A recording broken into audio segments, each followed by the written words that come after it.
Cheers. Thank you. Hey, you know, Shelley Kroll, after we proved what a liar she is, she has the stupidity to come on and lecture me on X. Shelley is a proven liar. She's an imbecile. She's a moron.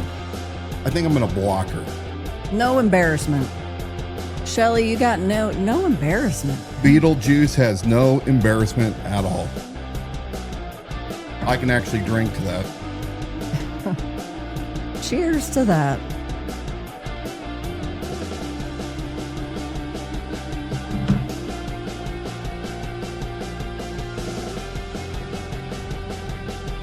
What's worse with Shelley Kroll is she's just an underling.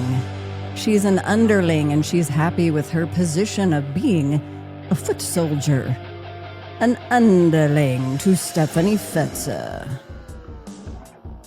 Good evening, Rick and Deb. Suzanne, I see you.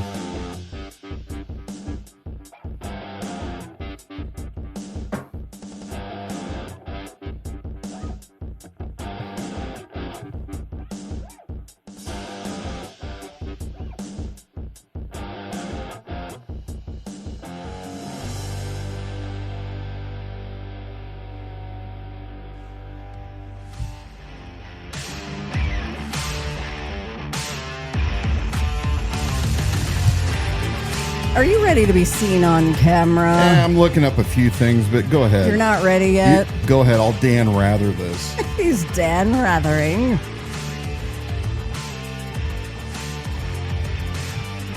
Welcome to the Liberty Without Compromise live stream broadcast. We are the only live, local, liberty-minded program right here in Kootenai County, where we continue to expose the political power players, politicians, the social influencers. More and more we're seeing that political religious social influence. So yes, that religious sector is also socially influencing you. We're your hosts, Dan and Dawna Wilson. I'm here to screen your questions and comments tonight. Participate live right there in the comment section. If you enjoy that, debating back and forth with each other, and you can put up questions or comments for us throughout the program. Or you can text 208-366-4671. Again, that's 208-366-4671. If you want to, you can call that number and leave us a voicemail. Those are always fun. As you're joining us live here tonight, be sure to share this feed to your page or profile on whichever platform you're joining us. And if you're listening back on our podcast, remember to catch us live every Wednesday night at 7 p.m. On the program, well, we're going to talk about influence. Not just elections, not just endorsements, because this has been a heavy topic. Oh, didn't you know we endorse people, apparently? Oh, we do? Yeah. Not just endorsements. That's not what we're talking about. Not just one activist, Shelley Kroll, or one candidate. We're talking about the growing overlap between political organizations, activist networks, social media influence, and powerful churches operating inside Kootenai County politics. Because more and more voters are asking, who's authentic? Who's connected? Well, who's shaping the narrative? Is it Dan and Dawna Wilson? And why does it always seem like these same power structures survive no matter what gets exposed?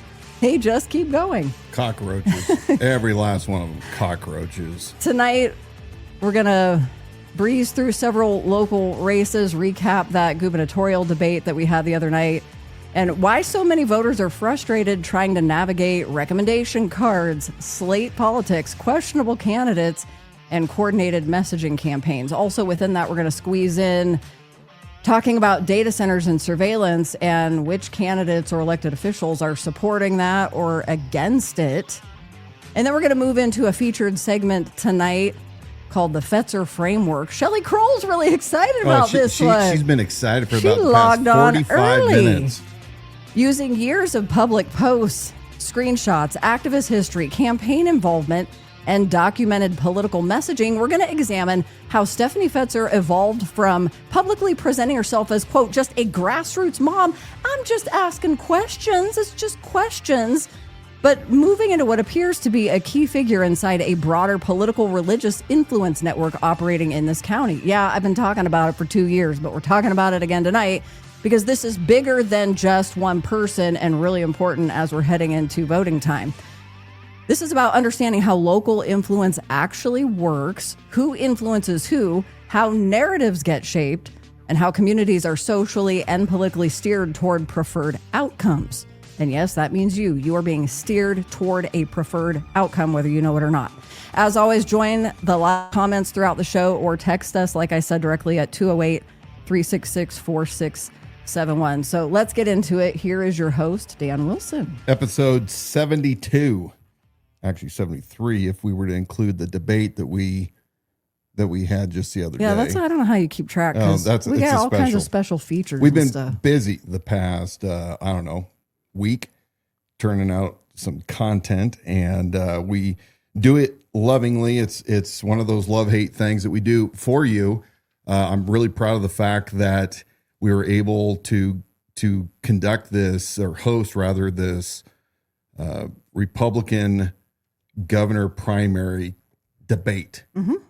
Nobody else was doing it. In fact, I find it laughable that on Mark Fitzpatrick's page of endorsements, mm-hmm. he's listing all kinds of central committees throughout the entire state.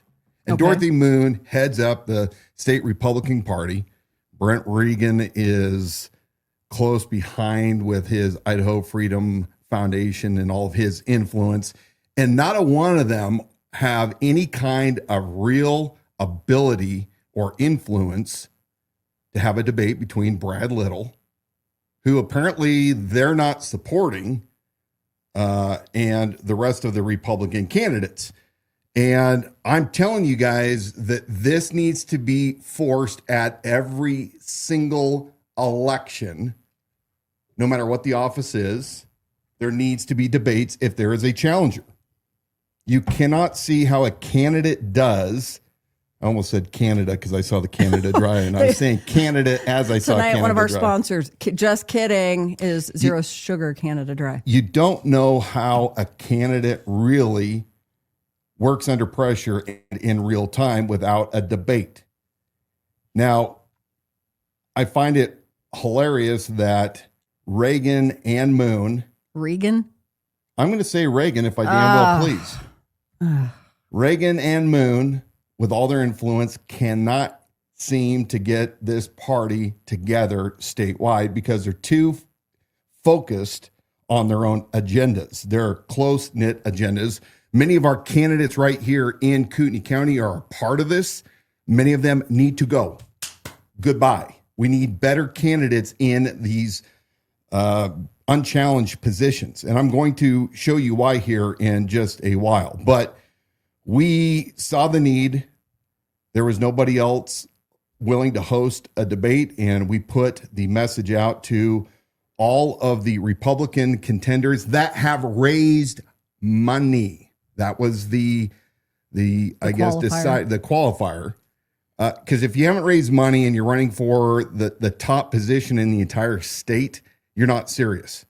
So I understand that some of our candidates only raise a couple $1,000, and the top guys are over the hundreds of thousands of dollars. But Brad Little did not even so much as return out of courtesy the invitation.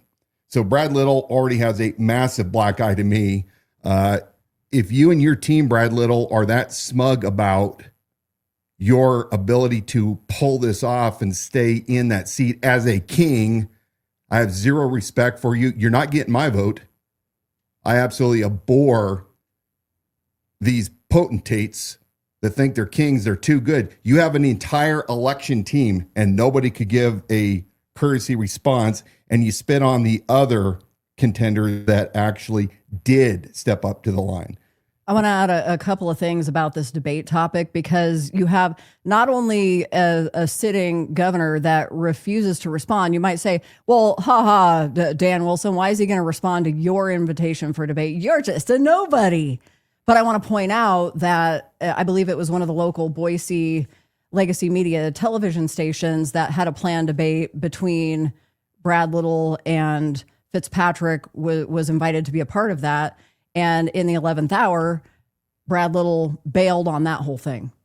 I think what we're finding is it is every single state and county, no matter which side of the aisle you're on, has become inhospitable to doing debates. It's been shut down. But what's more interesting to me on that one is it's not even in the conservative or Republican camp where there's a demand for debates. A lot of the people that were laughing at us in our I don't want to say attempt to host a debate, because we did do it. We created that environment, made it happen. But you've got people in Republican, quote, conservative or circles that are laughing and mocking and jeering. How dare you? Because they have been programmed. And this comes back to that influence network. Like, you're being influenced, and you don't even realize it, because you're repeating the rhetoric that, well, if you debate, now you're just splitting the vote. You're taking away votes from the strongest candidate that could potentially, who's the one who's going to go against Brad Little. And then Brad Little continues to win. How do we know that rhetoric's not being spread by the camps of the people who dominate, who are the incumbents, who are machine backed? And then they've got you, all the little guys, repeating and, marching orders and doing exactly what they're telling you to do, because they don't have to debate. Brad Little, he can just bail at the 11th hour after agreeing to a debate that hosted by legacy media, mind you, like out of Boise. Yeah, billions of dollars backed, and they're still refusing to debate. Yeah. Well, it is a real thing, and I have zero tolerance for the Moons and for the Regans and all the other central committees that are not forcing the issue. Because again, Regan, if you think that your guys are so solid and that nobody should challenge them, kind of like when I ran, then all you are is you're a wannabe dictator. You think you're a king, and that's not the way our country is supposed to work. So bring on all of the candidates. And if you had any kind of leadership, Regan or Moon, what you would do is you would take all those that are running and you'd gather them into a room, and you would find out what is it that causes them to run. If they're running as a Republican, why are you running? And if they don't have a very good chance based on the obvious inability to raise funds, inability to understand all of the factors when it comes to the position, then maybe some deals should be struck, i.e., you compel those, if you really want to unseat the incumbent, then you get together through leadership that you guys should be having, which you're incapable of. And you should be negotiating this out so that if you're truly worried about a primary splitting the vote against incumbent Brad Little, then maybe y'all should have gotten together a long time ago and worked some of these things out. But without further ado, let's take a look at the closing comments of the governor candidates that joined us. Then we're going to talk about some of their supporters. Your closing comments as to why the citizens of Idaho should vote for you in this primary. And please give us your website or contact information at the conclusion. Go ahead. So as your candidate for Idaho governor, at the end of the day, the race isn't about is about whether Idaho wants to keep reacting to problems that they've already have already gotten out of hand, or if we want proactive leadership that's finally going to lead with some common sense and get ahead of the issues. Cannabis is a great example of that, actually. It's something we didn't touch on in this debate, but I'd like to touch on just real quick in my closing statements. For decades, Idaho politicians have acted like prohibition is working, when in reality it isn't. We're simply funneling money downstream to other states, to border dispensaries, and when those Idahoans come back with products they purchase legally with taxed and regulated systems, they become criminals in Idaho. So the reality is they're already driving across the state lines, they're spending that money in those states, and then they come back here and get arrested, get treated like criminals, become part of a police state system.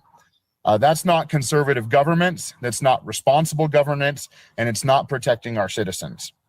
And when it comes to cannabis, I support medical access, and I support a serious conversation about ending prohibition and letting adults have a choice in the matter.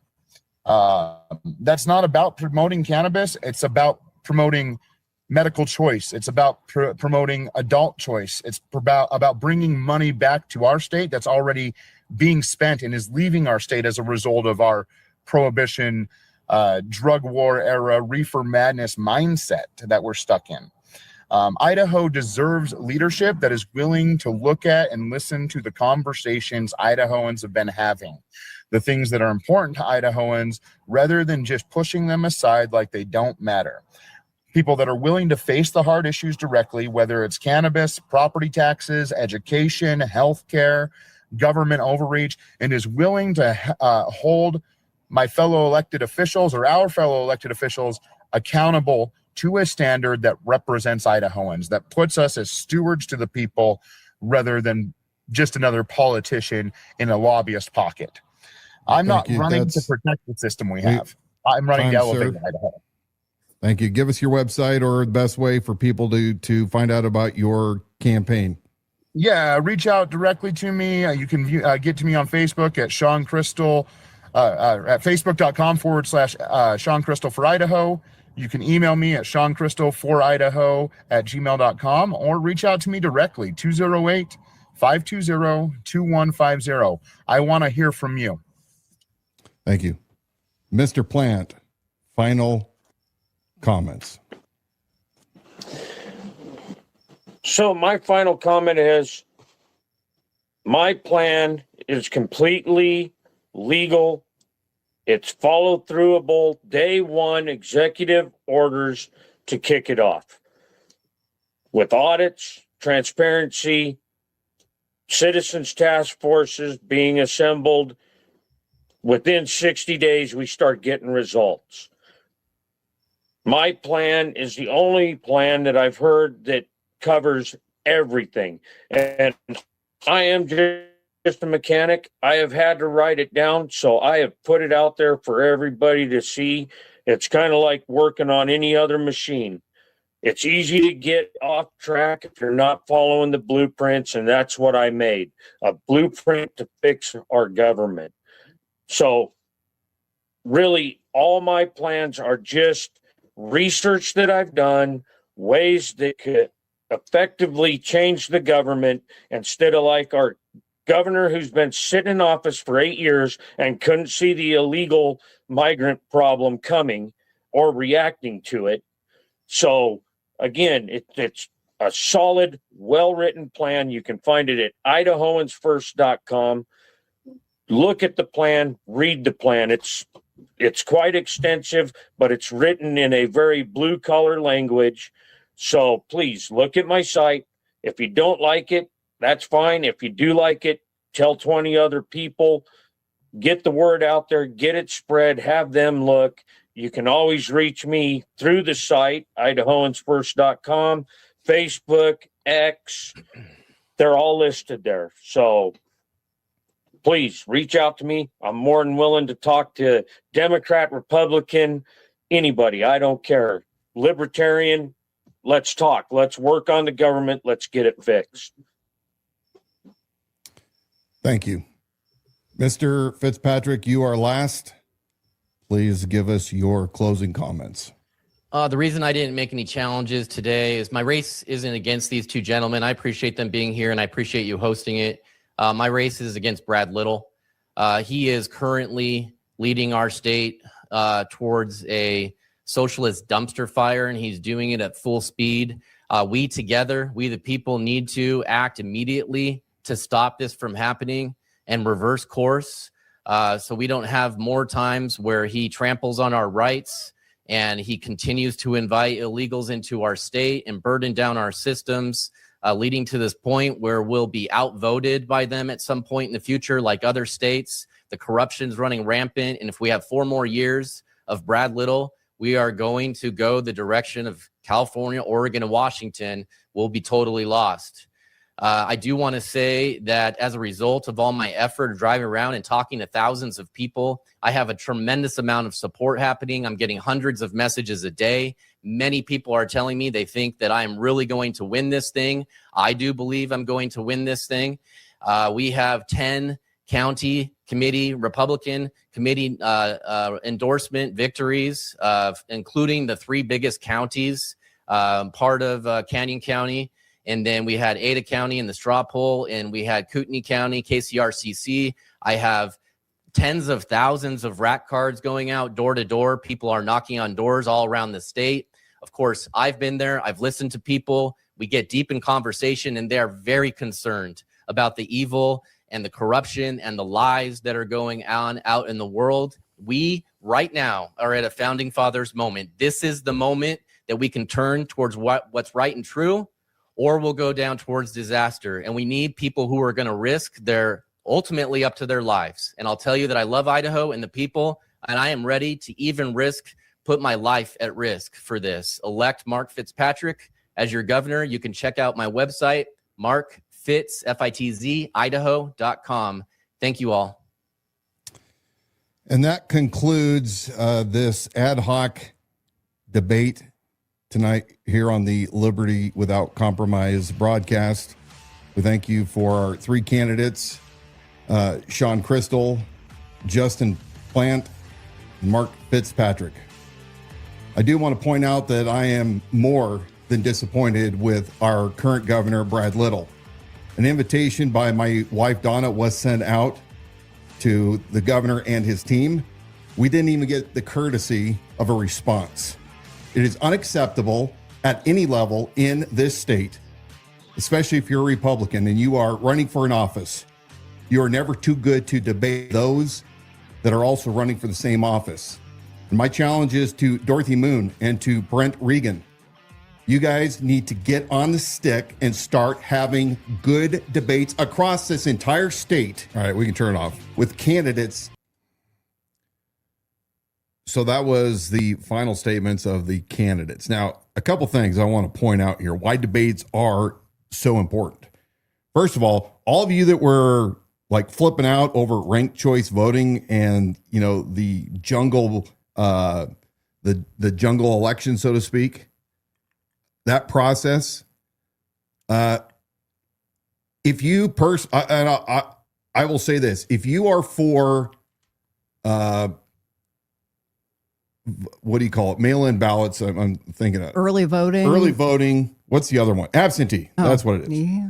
If you are for widespread absentee voting or early voting, I think you are a moron. Debates like this right here could actually change people's perspective and the vote that they cast prior to election day. But what if somebody would have voted for one of those 3 candidates right there, or even for Brad Little, early voting, and then saw a debate and said, you know what? I haven't really seen this guy in full motion and being able to talk on a wide range of topics, and I now am not for him or I'm for another. I just think it's moronic that we do this early voting crap, and all you Republicans are so, you know, vote early, get to the polls, vote early. This is how messed up our elections are. Personal opinion again. Now, a couple things that I noticed about these candidates, and some of them were brought up during not only the live stream, but follow up on our social media pages. One, Sean Crystal. It was alleged that he was reading off of a computer screen, whether it was pre-prepared notes or AI. We don't know what that is. It was alleged that he received all the questions in advance. That absolutely did not happen.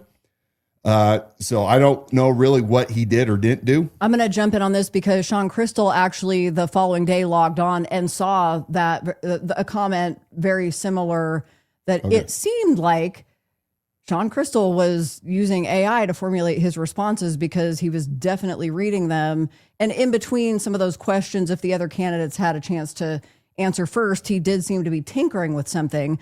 But to put it in his words, what he came back and said, he was bold enough to, and I think very respectful in how he responded to the person bringing that up. Yeah. He didn't get defensive. He just said he does have points that are all from his heart and his message. But as he's been on the campaign trail, there are things that he has in order. And so he will use those then to respond once he's in something about taxation or, depending on what the topic is. That was his response. You guys can still, I put the QR code up in the screen to that full debate, which I still believe is very valuable, well worth watching to see the differences between those candidates. And then you can see and make that assessment for yourself on what we're talking about with Sean Crystal. Robin Keevy Cook, I see your comment. Throw that comment up on the screen. Mm-hmm. Go ahead. Number one, I didn't know you were old enough to have been working for 45 years, so you fooled me there. Number two, yeah, I mean, I get it. There are people that work odd work schedules, so I'm not saying that a total ban, but I believe it's overused and abused. End of that. Okay, now Justin Plant. Justin is a guy that I really like. I like Justin. Mm-hmm. Down to earth, salt of the earth. I think he has a big heart, and I believe that he truly wants to do good things and roll up his sleeves. And I mean, he's a self-described mechanic that decided that he was going to jump in and fix a problem. Mm-hmm. That is the best part about our constitutional republic. For some of you uppity ups, if you as a man believe that you have a calling to do something and you can do it better by better serving the people, then you have a moral obligation to throw your hat in the arena and to enter the race. Results are God's, but the duty is man's. So, I mean, give some of these guys a break. I hear like Patty on X all flipping out. This guy shouldn't be running and, he's just going to be a vote splitter. Well, see what I said earlier. And it's not up for you guys to decide who is worthy or not worthy to run for a position. That is up to we, the people, if we would actually get back to the way things used to be. I think that when you were running for sheriff, and not to turn this conversation in to make it about that, but there were two other candidates other than yourself that came in to challenge Bob Norris. I actually think that there was a town hall where all candidates were invited. You were the only one that showed up. True. But let's just say we already know Bob Norris, even here on a county level, Bob Norris, King Norris, he refused to debate any of the candidates. You were the one really calling for it. So let's just say you see yourself as I am the top competitor, or for anybody in any of these races. I believe there would have been value for you to debate the other two guys who put their hat in the ring. If they hadn't raised funds, they weren't truly campaigning. No, they never There was were. no sense of what their base of support was. And okay, did they split the vote? Well, yeah, just because they're a name on the ballot. They did not split the vote. They peeled votes away. But there's no way of telling that just because they took 10% of the independent vote or of the overall vote, that somehow those would have gone to me or not to Norris. And so if you're a strong candidate and you believe that wholeheartedly, debate those other guys and let that show, let people see, and especially if the platform you're debating on, if it is strong enough and we continue in this momentum, you're gonna blow them out of the water. I mean, you're gonna show people why you are the best to challenge the incumbent. Well, and remember, this idea of splitting the vote. I don't know if we can see this. Well, here. Yeah, this is the Just red hold it close card. to your face, and Okay. and there. Oh, yeah. This is the KCRCC red card telling you how to vote.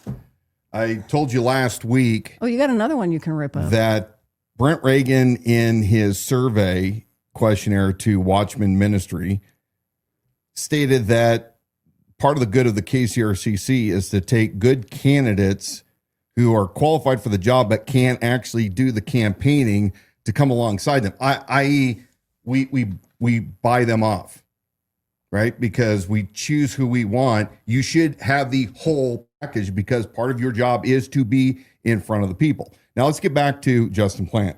Again, Justin Plant, super good dude. It was very obvious to me that he was not knowledgeable on many of the facts that a governor should have a working knowledge of. Nothing against him, but he clearly did not have a mastery of all of the major topics, but he was honest. When he was asked about 15-minute cities, he did not know anything about it. When asked about Defend the Guard Act, he did not know anything about it. I think Justin is a net plus to Idaho GOP. And I think it's great that he ran. Let's go down to Mark Fitzpatrick. Now, I have been openly critical of Fitzpatrick on X several times over the past several months, and it comes down to this. Mark has made statements that either shows that he is ignorant of the position and what he can or cannot do, or two, he's hyping people up in order to get them all worked up into believing something that isn't necessarily true. I don't know what it is. I'd have to go back to, I don't know which one of those two things it is. I'd have to go all the way back to my ex and go back to some of those arguments. But one of the things that I've noticed about Fitzpatrick's supporters that I didn't see in anybody else, they tend to be a lot of nasty individuals. They love attacking. They love talking down. They love talking like little tyrants. And it shocks me, sort of, because we're supposed to be the Republican Party. And once again, it's how dare anybody else challenge our guy. This is the guy. Nobody else comes close to this guy. And anybody else, they take him to the woodshed. Fitzpatrick has made very many controversial statements over the past several years. One of the stupidest things that I believe he ever did, besides have Dave Riley part of his program, was host the heterosexual celebration day. I think that was completely moronic. You don't take something that you're going to try to counterfeit in order to form a protest. I mean, it was completely weird. Nobody showed up to it. We heard that there was maybe upwards of $80,000 to put the event on. But when he was having this event down there in Boise, what was it, last year or the year before, Dave Riley in the Backlash podcast was on stage doing a live podcast, and somebody, I believe it was the side chick that he had on there with him, the blonde, was talking about how clean Boise was. Rebecca Hargrave. Okay, thank you. How clean Boise was. And then Dave Riley goes, "It's because there's no black people here."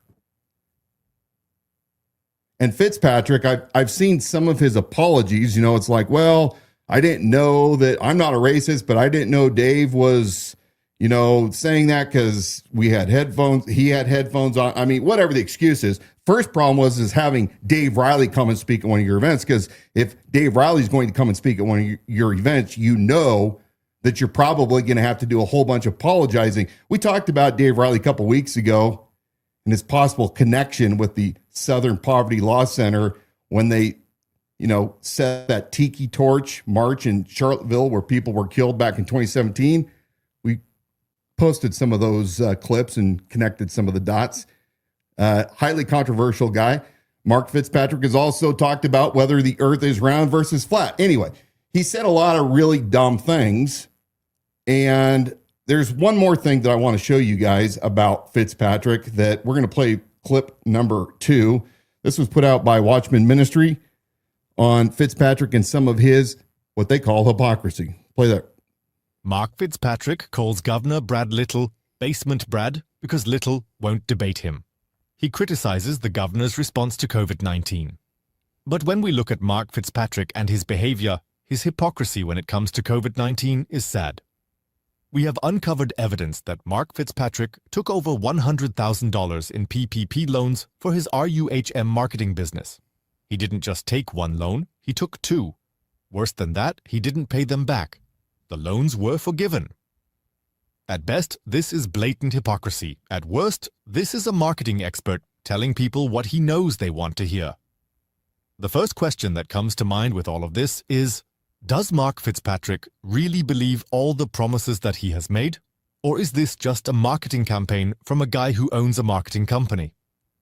A second question that should be asked, why would Governor Little give Mark Fitzpatrick any time for a debate?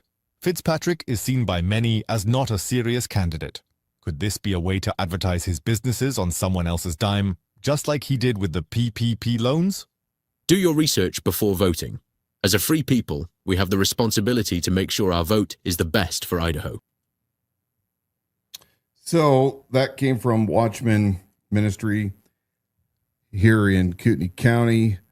I don't necessarily agree 100% with everything that was said in that, specifically about why Brad Little wouldn't give him the time of day. Again, I've already gone on for the last half hour about how we must have debates, period. But it is very interesting how many of you out there were so pissed off, and rightly so, about COVID lockdowns and government intrusion, so on and so forth. But many of you, at the same time that you want no part of government tyranny, how dare they shut your businesses down, kept your hands out. Give me the money. Give me the money. And some of you, I've had conversations, or one-sided conversations, I guess, through text, that you would do it all over again. And that is the difference between principled conservatives versus those that are more ideologues, that follow whatever the Republican establishment or the conservatives or whatever the flavor of those that you're following says to be true. You follow that. So Fitzpatrick, has a lot of stuff in his background that people should be paying attention to. Now, how many votes will he get? Are they enough to overcome what Brad Little's going to get through the ag industry and through dairy and other big business? I don't know. I find it interesting that on Fitzpatrick's website, he shows all of his endorsements, but apparently there's some that aren't 100% possibly truthful. I think there was an argument he had to come back and clarify that Ada County didn't officially endorse him, but when they had a straw man poll, there was, overwhelming support for him. So I really don't know. Little, I am not a fan. I think Little has done a lot of horrible things. I think behavior during COVID was abhorrent. And I don't see what he's necessarily doing good for the state of Idaho on a continual basis. But the voters are going to decide here in, 6 days? Yeah, less than a week. Lots of politicians doing politician type things. And lots of politicians doing political religious type things or using religion to platform their politics. And we're going to talk about that later. Yeah. We want, for those of you who've joined us since we began, you can share this live feed to your page or profile. And we encourage you to stay involved right there in the comment section. If you have questions for Dan, just enter them right there. I'll keep track of those and we'll get them over to him when it's appropriate, or he may see them and jump in and answer it. So just stay active right there in the comment section, or you can give us a call at 208-366-4671 to leave a voicemail, or you can text that number. If you want to send a text, you don't want your name up on the screen, you can text that 208-366-4671. Why do we have government? What was the original reason why we entered into this agreement, if you will, 250 years ago? In fact, if you want to be technical about it, it goes all the way back to the Mayflower Compact. But here in the United States, when we entered into our agreement with the United States Constitution being the supreme law of the land, government is set up to protect a class of people that all live in the same geographic location inside the borders of our country. And we all agree when we live here, even when you're born, when you choose to stay, you are agreeing to the continual contract. Government in America is I can't even talk tonight, especially tasked with protecting all of our rights as defined in the original Bill of Rights, First Amendment, Second Amendment, Fourth, Fifth, so on. That's why we have government is ultimately to be passing legislation, not to penalize us, the people, but to keep those that would harm us at bay. We're not doing a very good job with that, not only at a federal level, but also state and local. Let's play clip number 3 about what our world may look like because of the inability of our representatives to protect us. Good morning, citizens. Your overnight account balances have been updated. Time to start a productive day. Final notice, your account balance is below 500. You need 50 credits by the end of the day to avoid automatic eviction. If you have missed work due to illness, you must provide a doctor's note to reclaim your credits.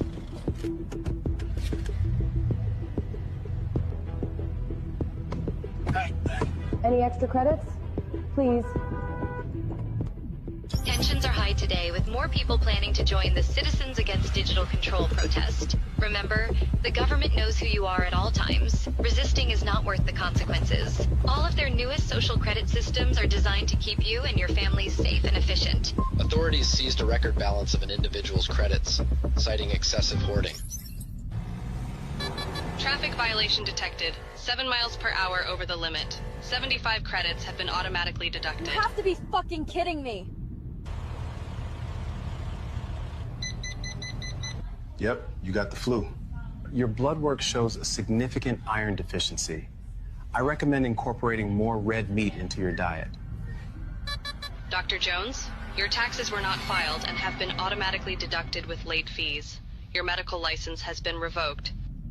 Oh, hell nah, I filed an extension.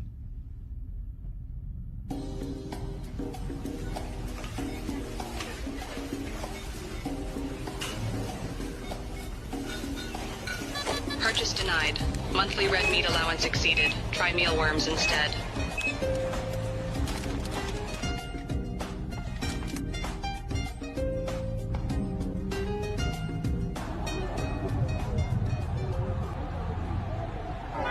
Can you guys please let me through? Attention. Unauthorized political gathering detected. Participants' access to financial services has been suspended.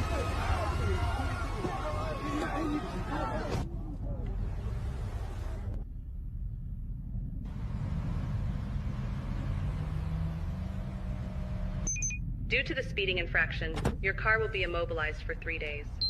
Fuck you! Take your surveillance policies and rot in hell! You've earned 50 bonus credits for reporting your neighbor's hateful misconduct.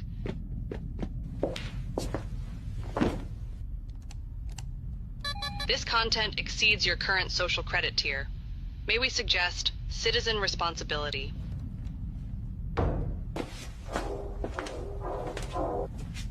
Sarah, open the door. You have been identified by the authorities. Don't resist. Don't resist. Don't resist.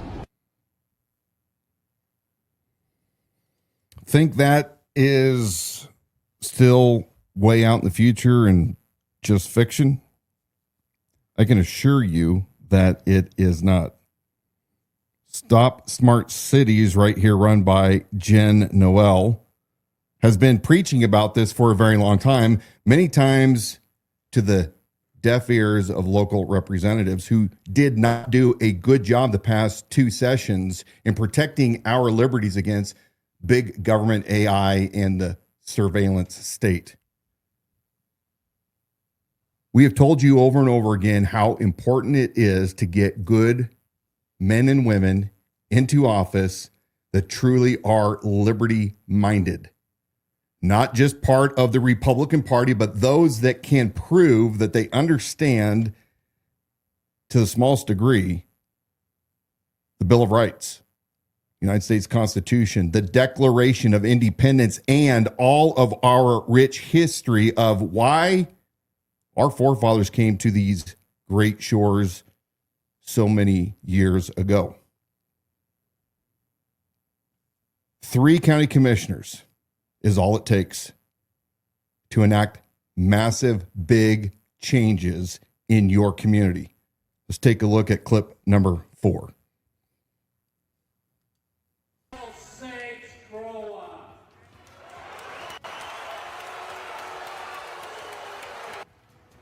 Right now, Box Elder County commissioners are meeting to vote on a proposed data center in a contentious meeting that has now moved to a virtual meeting for those that were previously in attendance. Thanks for joining us tonight on 2 News at 5. I'm Brian Schnee. And I'm Heidi Hatch. Glad you're with us. This crowd was so loud that the commissioners left the room. We want to get to Kristen McPeak at the live desk, who's been listening into this meeting that's now in a quiet, smaller space. Yeah, I mean, the crowd is still there, Heidi, and we actually have a live look at what's going on. We can see that the commissioners are meeting in a private space, and that is being broadcasted to that crowd of hundreds of people at the fairgrounds there. Let's take a listen. I just echo what the other 2 commissioners have said and what I said before as the meeting got going. Just like Northrop Grumman, the farmers will be able to lease the ground back to farm on, just like Northrop Grumman. One of the things that we as a commission have been pushing for the last year and a half is to get our county zone. After we get our property zone, we protect those things that belong in our county. And we need to realize and remember that everybody has property rights and that they can do what they would like to do with their property. And you can even hear people there. They seem to be cheering on in the crowd or raising their vocal comments. You can see there is a police presence there in that room, and there is also a large police presence in that building. Once again, this is being held at the fairgrounds. We'll follow this throughout the shows and give you all the latest updates. Kristen, thank you. That massive proposed data center project in Box Elder County drawing attention largely because of the sheer size of this project. Christian Sita joining us live tonight with more. Christian. Yeah, Brian, Heidi, now, even though the project is proposed 70 miles away, residents here in Salt Lake County say that those impacts could potentially be felt far beyond that area. A proposed data center development in Box Elder County would span roughly 40,000 acres. That's a number that's hard to picture. With the size that it's going to be, taking up all that land, I don't think that that's a wise investment. For many people, the scale of this project stands out. 40,000 acres, roughly 62 square miles that stretch along the Salt Lake Valley, starting here in downtown Salt Lake.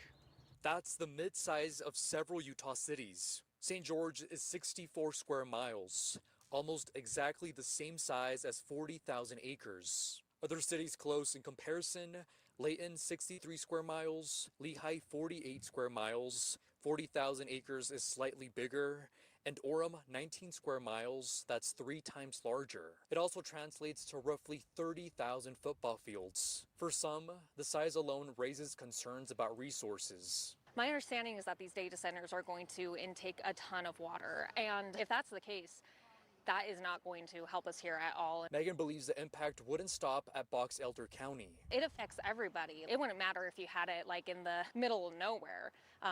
It's all connected. Megan adds that the issue is a shared responsibility. As a community and as a state, we should be thinking about each other.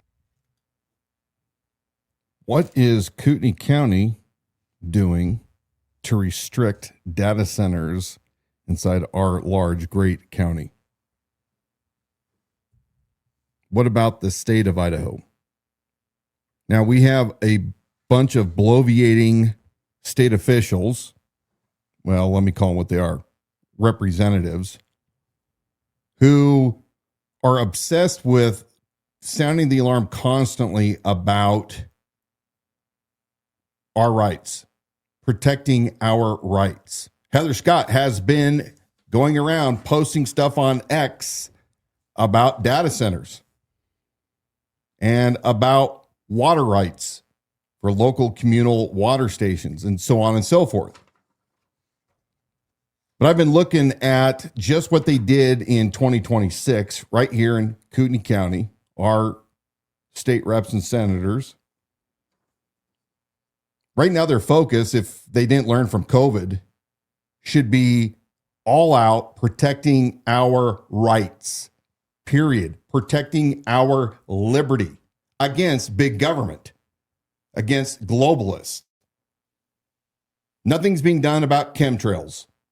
Nothing's being done about the data centers. Nothing's being done about spying on Americans, whether it is the federal government and the state should be exercising their rights to put limits and blockades on that, not cooperating with it, like, with the Real ID Act. How about the central bank digital coin problem or digital currency? You go to all digital currency and watch what they can allow you and not allow you to do when it's just a flick of a switch. Many of you are upset that Congress passed a law allowing the government to shut off your vehicle. So what are our great liberty-minded representatives doing for us? Well, not much. I'm going to go over really the individual representatives and if they did something to actually secure our liberty instead of being focused on pride flags, Heather Scott, or education issues, which I get it. We still have to take care of things domestically, but I'm seeing a lot of focus on things that aren't going to matter a hell of beans. Hill of beans. I was going to say hell. Oh, you did. I was caught mid-sentence. Ain't going to matter a hell of beans if, in fact, you don't have your liberty. So let's go through.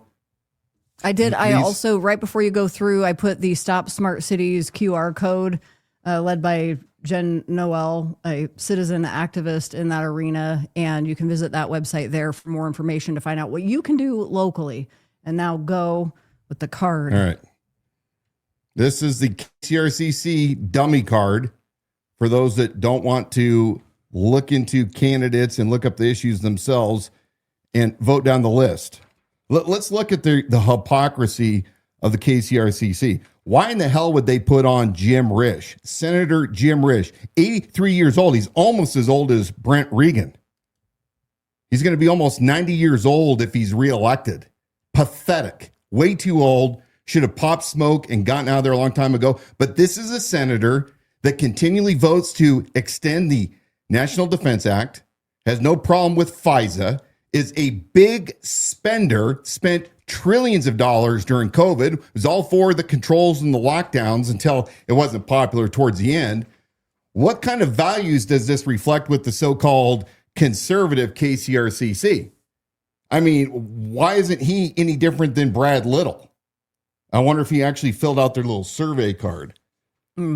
Russ Fulcher, again, okay, mediocre, nothing special. These other candidates that are running unopposed. Vito Barbieri. Here's what Vito did. This was good. House Bill 650, it passed and was signed into law, which basically limits what the federal government can do to citizens by extending federal laws that would affect Idahoans. Now, all of our local electeds jumped on this bandwagon, but I believe Vito was a co-sponsor of this or the main sponsor. Heather Scott, nothing other than she co-sponsored a couple things. Nothing for liberty. Now, if I'm wrong, Heather, then go ahead and tell me. But I looked it up. I didn't see any meaningful liberty legislation that you introduced to try to protect Idahoans against chemtrails, stuff they're spraying in our skies, or central bank digital currency, or spying. Didn't see it. Hawkins. Now, he tried to introduce a couple things. They failed, so I'll give him, a attaboy on that. And it was about concealing, harboring, and shielding aliens, penalties for that. And then House Bill, that was 764, House Bill 660. He introduced immigration status and nationality of arrested individuals, which would require law enforcement to determine nationality and citizenship or status of those that are arrested. I have no problem with that. It failed. Elaine Price, nothing. Ron Mendive, nothing. Tony Winkowski, nothing. Alfieri. Joe Alfieri, nothing.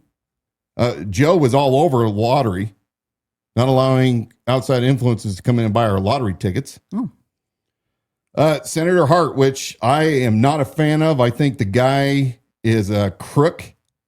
I mean, he was already found guilty of taking public timber to build his house. He was ordered by 3 courts to pay it back, never did. He's a tax cheat. He did introduce House Bill 637, which is the gold and silver coin illegal tender revisions to a law which allows gold and silver coins, domestic or foreign, per the Constitution to be used as legal tender. Okay, I have no problem with that. Here's one. Doug Akunowicz, Senator Akunowicz. Property rights. He promoted the Property Rights Protection Act, revision under Chapter 71, Title 18, strengthening protections against warrantless government entry onto private land, outside curtilage, open fields, doctrine issues, notwithstanding, with penalties and sheriff notification requirements. I'm all for that. That's a good protection of our Fourth Amendment rights. Senator Bentes, nothing. Senator Bjerke, nothing. But Redmond, well, he didn't really do anything either of any notoriety. But here's what's fascinating about Redmond. Last week, he posted, probably on all the social media pages he has, a response because he has donated hundreds of thousands of dollars to these PACs that he has started in order to elect those that he believes in and wants to get behind. Cool. That's part of our system. He puts his money where his mouth is. Unlike some that just hide behind these private PACs. We'll see how long this PAC will remain public with all of its transparency versus, like many of them do, eventually become more and more secretive. But one of the things that still has not been answered, and I brought this up about a month ago when I was looking up the $200,000 or so that he has donated to the Kootenai County Republican Central Committee, why one of his executive assistants, some young kid who's not had any, according to his LinkedIn profile, really any kind of notable work history, was able to give the KCRCC over $51,000. We publicly asked this question. How is it that this kid that works for Jordan Redmond's 208 companies was able to give $51,000 back in March 8th or 6th to be exact, $51,000 to the KCRCC under his name, Dylan Parker? Found his LinkedIn profile. He works as an executive personal assistant at 208 companies, which Jordan Redmond is the owner, founder, president, whatever his title is. So I'd like to know, Jordan, if you're going to talk about transparency, how is it that some kid that's working for you can afford to give $51,000 to a Republican PAC? Just a question. Hasn't been answered yet. If you guys know, let us know, and then we'll come in and report on what the down low is. Is that what you got on that? Is that what you got? Were you reading comments? No. Oh, did you have more? I don't want to. No, I didn't want to interrupt. I was pontificating about Sometimes things it's a are pause. so messed up. We believe that Kootenai County in Idaho is this really secure place, unless you listen to election time, and then everybody's wringing their hands. We're going to lose the Republic because Brent Reagan and his group is the only ones that can hold liberty. And now you have the fracturing with the Candlelight crowd that used to be mostly part of the KCRCC, and now they're pushing liberals and some Christians with notable hairy past, like John Padula. Yep. And abortion promoters, Dan Gookin, for late-term abortions, but he's saved, and he's part of Candlelight Church. Well, and then you have the North Idaho Republicans, which I don't know what in the hell they really are. I don't know. I do know that Dan Scheckler, who is a precinct committee man and a current city councilman appointed for the Coeur d'Alene City Council, he is an attorney that represents drunks. Oh. So I bet you he has a lot of wisdom dealing with drunks. That's what he does for a living. He's a drunk defender. That is what he does for a living. So you mentioned something important, that it gets around election time. We think we live in the freest state in the union, Idaho. We got something to fight for here because there's hope. We're the freest state, arguably the freest state left in the union. But we begin wringing our hands right here around election time. And I know Dan and I have had some of you reach out to us like, okay, we're kind of starting to catch on to the mess that we have here in the state of Idaho, definitely right here in Kootenai County. We're catching on. We're looking at who our options are for casting our votes coming up here in 6 days. Some of you have already done early voting because I see that in the comments flowing like, oh, I already voted for this or that. But this is when we start wringing our hands. And now when Dan and I present to you, in some of these cases, we have a whole lot of options and none of which are good. And I'm not going to be able to be very forthright with you about, well, one, we're never going to issue any kind of a recommendation card or publicize that we're recommending a candidate specifically. I'm not saying that, Dan, as you're talking organically, that there might not be somebody that you vouch for, but that is just not what we're in the business of doing, because we're here to expose a lot of what's going on behind the scenes and things that we uncovered as Dan was running for office. And then that's led to over a year of follow-up and more things that have just been exposed as to that power network, both politically and then how these power playing churches are tied into that whole network. So I want to say that while this is intended to be for your encouragement in terms of, okay, what's the hope? Where do we go from here? What's the solution? It's not an easy point A to point B as to what the solution is, because we've already faltered when we're waiting until right before we vote to say, well, now I'm concerned because I'm looking at this commissioner race and the options aren't good. No matter which way you go, Padula, it's I'm not good. seeing the problem. Hensley, not good. Right. So then it's like, well, what do we do? And that's where I want to transition into this next segment, because I think if you don't understand what's already going on in this network that's operating every day of the year, when you're sleeping on it and you're only paying attention right before you're going into the polls, these are people who work tirelessly to control what it is you hear, see, and then consequently what you believe. And until you understand who these players are that are doing that tirelessly, some of them in elected positions, yes, but others are not. We don't know, like, how are they paid? How do they spend so much time doing what they do? And so we take stabs at like, okay, yeah, how is this a full-time job for some of these operatives? So, we want to talk about, this is more than, this is going to be a story of a specific person who we've spoken about before, but it really isn't just about this one person. This is the network of influence and the type of operation that's going on year round. And that's what you need to be aware of, because eventually understanding that and understanding how to oppose that is what leads ultimately to change. So is it a quick and dirty solution? No, it is not, because it's about influence and how you've been influenced and how this has been going on. I mean, we're talking some of these people who are operatives in the circles now, they came in the county in 2014, kind of like slowly started sliding on the scene, 2017, definitely in full swing operations by 2020. And now here we are. So it's about organized political pressure campaigns, religious influence networks, narrative control, social media coordination, and the way that local power is being protected right here in Kootenai County. So again, we're getting very specific about the person here because it's an exhibit. This is a place where we can bring you specifics. And for months, Stephanie Fetzer has publicly framed herself as just a grassroots mom asking questions. So even today, I've had to defend my stance on Stephanie Fetzer to somebody who just says, look, she's speaking biblical truth. Who are you to come in and challenge that?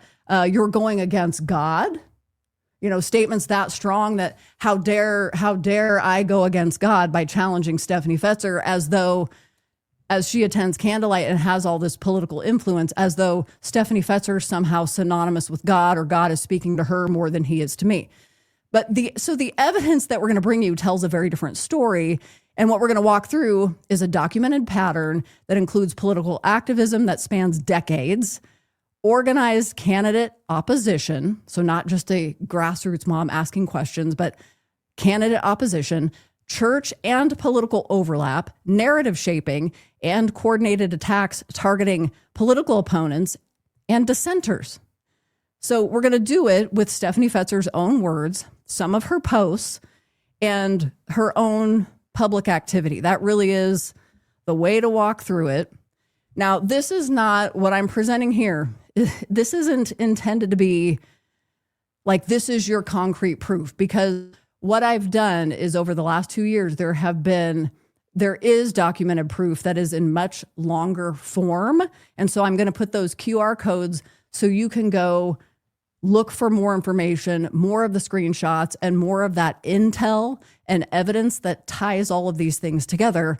But because we want to give you this broader perspective and something that you can actually grab onto, keeping your attention in this and why this matters, I'm doing that in short form here. So this is not just a mom, as this narrative has been put out. So there's this public persona that Stephanie Fetzer's she's just a grassroots mom. She's just asking questions. She's not part of a campaign. It's not political. And she's not involved in conspiracies. These are all things, they're actually pull quotes from things that she has said that are screenshots, because she's all over the place, so it's in her own words. But at the same time that she's giving these ideas that she's just, and this is a screenshot here, she says, to me, I was operating as Liberty Without Compromise, like, you're crazy. I'm just a mom who got mad about 20 years ago, and I'm working to ensure my kids and their kids have a good place to live. She's like, I haven't done anything that I'm worried about getting caught. She admits she works on a lot of projects, so she goes on there. Again, this isn't meant to be incredibly specific. It's just giving you some things to pull out and latch onto.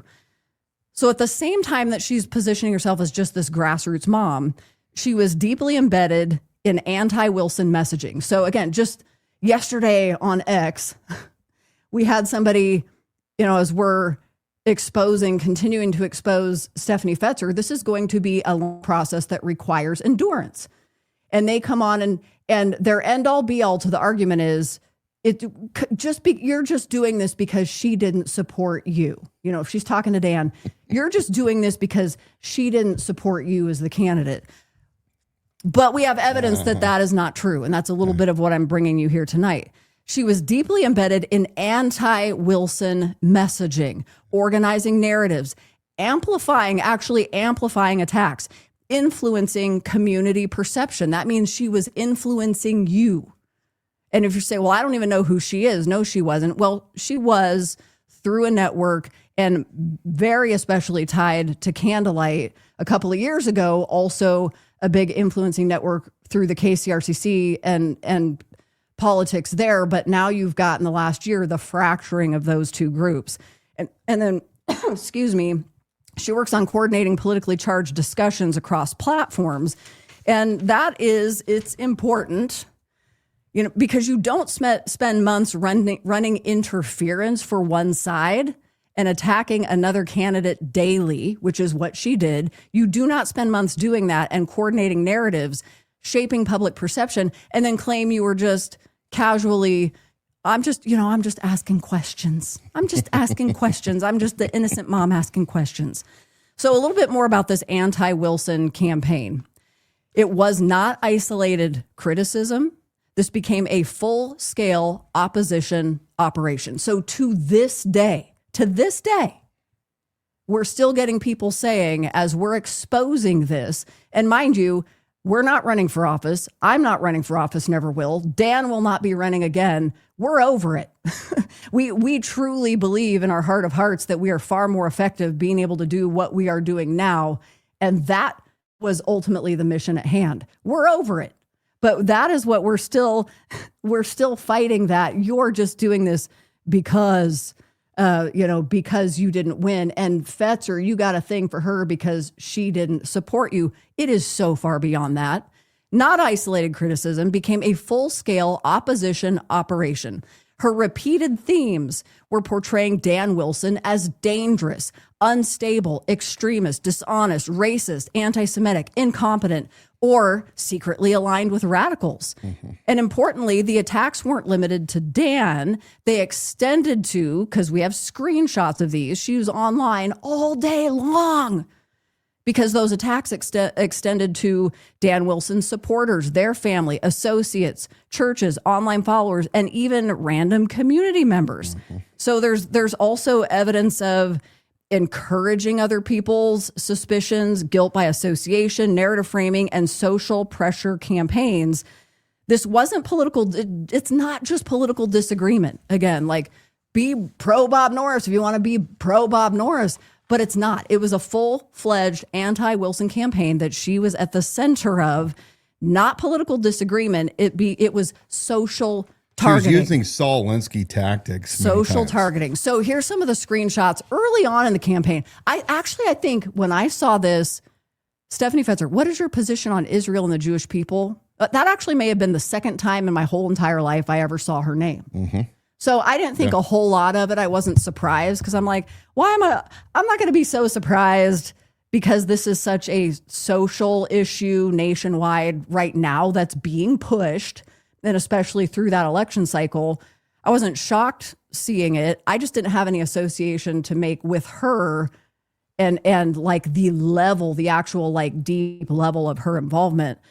A comment that she made, I think the one below it, which is grayed out because we hid the comment, and you'll understand why here in a minute, but that the one below that's slightly more grayed out, I think is probably the very first comment that Stephanie Fetzer left on our campaign page. So this is our introduction. And she says, the Idaho sheriff, she's saying to Dan on our public page, is Mariah Farrell your stepdaughter? She's making some interesting claims about you. Mm-hmm. Now, this comes back to introducing Stephanie. I'm just a grassroots mom. I want a better life for our kids. She's framing questions inciting. When did you quit beating your wife? Yes. Yeah. Framing questions inciting what? And then we've got the group. What is this one on Telegram? Spectator. The Kootenai Spectator. Yeah. It's a semi-private. Which I think Dan Scheckler's part of. Yeah, he's in there all the time. And Dan Gookin. Yeah, Gookin. Yeah, they're in great company. Yeah, they really are. So this is still an active group over there on Telegram, Kootenai County Spectator. And so you got like the same 10, 20 people all stroking each other's egos, going in circles in this group, Fetzer being one of them. So still active to this day. You can go check it out. It's semi-private because you can get in and look at it without joining the group.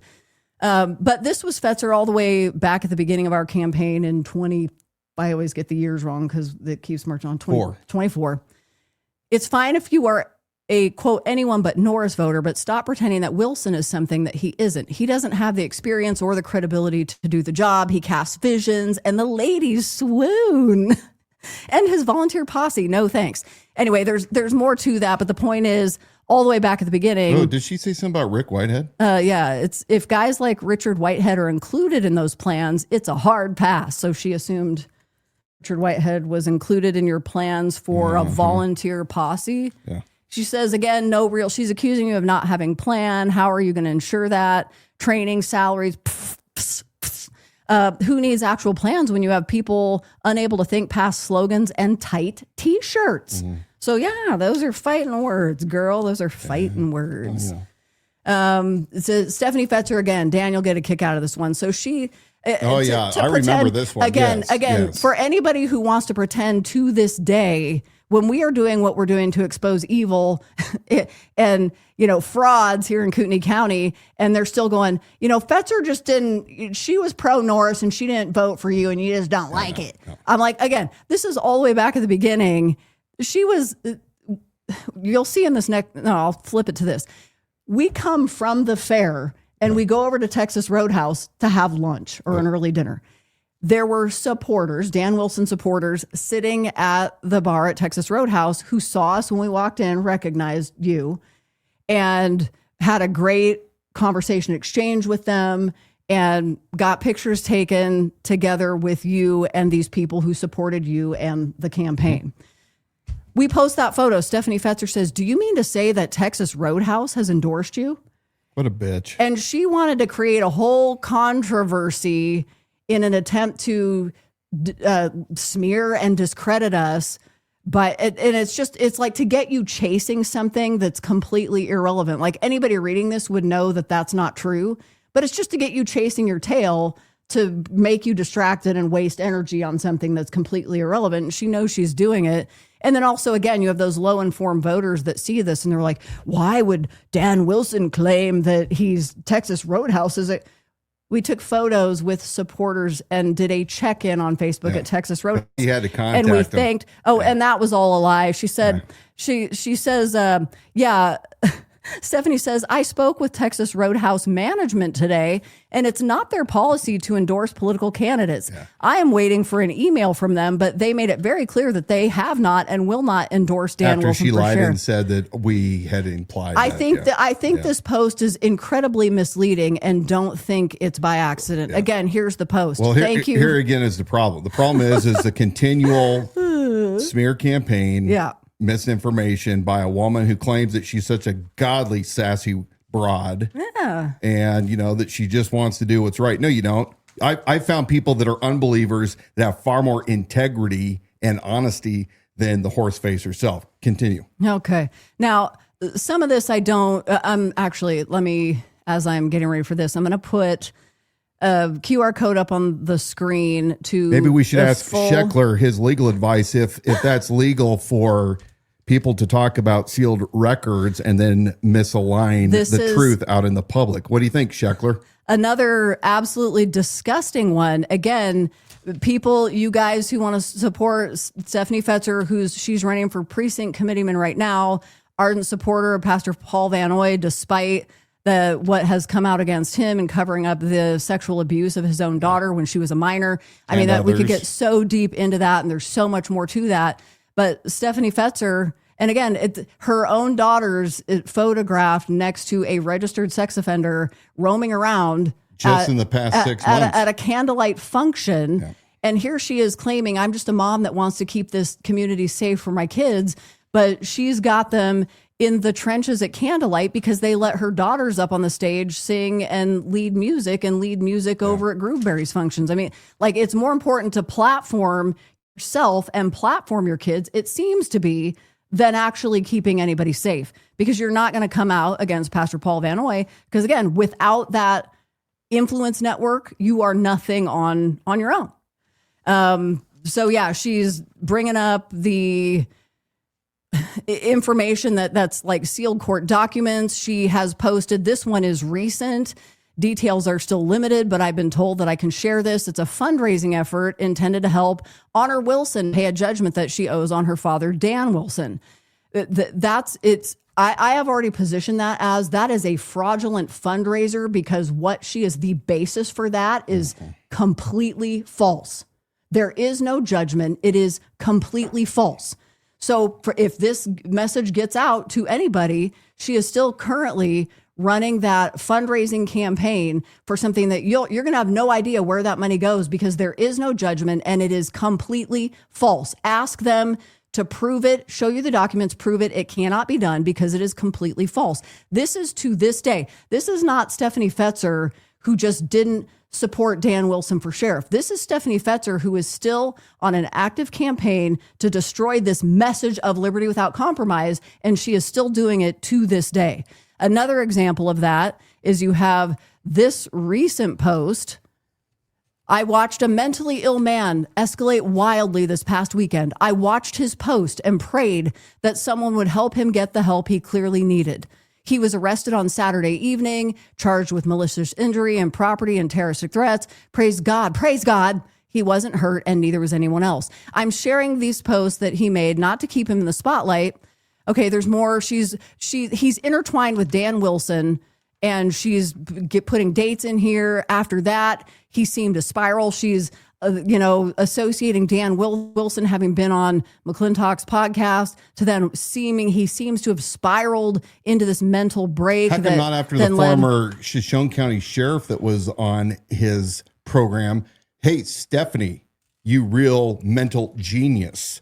You didn't bother to tie in the fact that there were others besides me that happened to be on his podcast, you dishonest twit. So she's still doing it. That's the thing. This isn't just a lady like, we're talking about her because we're bent because she didn't vote for Dan. I don't care. I didn't, as we stated earlier, I had no clue who she was. She is the one who continues to expose herself, and the reason that we're still talking about it, because it is vile and disgusting what she's putting out there.